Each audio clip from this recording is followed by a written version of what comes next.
दिनै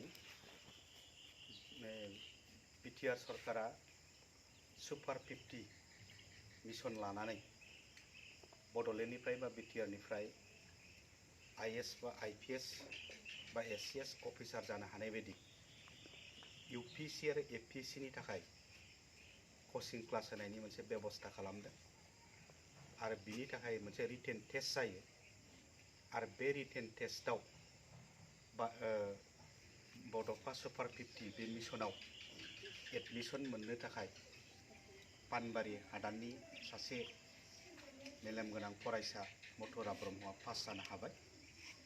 दा पास जानायनि उनाव दिल्लीयाव सानायक UPSC कोचिं सेन्टाराव कोचिं लानो थांसिगोन। बे खुसियावनो बा बे गोजोननायावनो जों फंबाय मथुरा ब्रह्मनो बिजनी जिल्ला UPPL निफ्राय आरो जोंनि BTR नि सासे EM आदा धनन्जय बसुमतारी जों जयै फंबायखौ कंग्रेचुलेसन होनो साबायखर होनो जों फैदों। जों मिजिं खालामदों फंबाया बे कोचिंखौ लाना फैनानै आनजादाव जिरायनानै सासे IS अफिसार जानो हाथों जों मिजिं खालामो आरो इसोरनि खाथियाव आरज गाबो। फंबायनि जारिमिना जोबोद दुखुनांथाव। गामिनि LP स्कुलावनो फरायनानै पानबारियाव एडमिशन लादों आरो बे पानबारि हायर सेकेन्डारिनिफ्रायनो मेट्रिक आनजादखौ सेथि थाखोआव उथ्रिदों।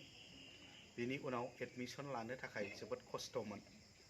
दा बिजनीनि मोनसे प्राइभेट स्कुल जोंमा बर' मिडियाम रेसिडेन्सियेल स्कुल बेवहाय स्कुलनि अननाय आरो समाजारि आफादफोरनि अननायाव बा जोंनि मददाव फंबायखौ फ्रि बोसोरनै फोरोंनो जों खाबु मोनदों।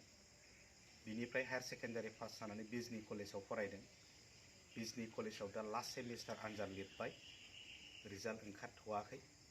बिनि उनावनो UPPL सरकारा सुपार 50 बे कोचिं क्लासखौ कोचिंनि थाखाय बे मिशनखौ होदों आरो बे मिशनाव आनजाद लिरनानै पास जानो हाबाय। दा बेबायदि न'खरनिफ्राय जोनोम जानानैबो बा बेबायदि न'खराव उजिनानैबो दिनै सासे राफोद फरायसा जानो हादों। बेनि थाखाय जों जोबोद गोजोनो। फंबाया दा बिमाबो गैला बिफाबो गैला, जायनि थाखाय गावनि जोनोम जायगा ब्रह्मपुर बे गामिनिफ्राय असे बिमायनि न'आवसो थाफैनो गोनां जाबाय आरो बे बिमायनि बिमानैनि आरो बिसिनि न'खरनि बिब'फोरनि अननाय मददजों दिनै बिसिम फरायफैनो हाबाय।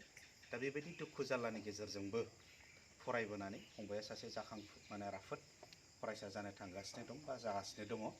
मिजिं खालामबाय इयुनाव जों फंबायखौ बा मथुरा ब्रह्मखौ सासे अफिसार महरै लोगो मोनगोन। बेयो जोंनि बिजनी जिल्ला UPPL नि मोनसे आसा।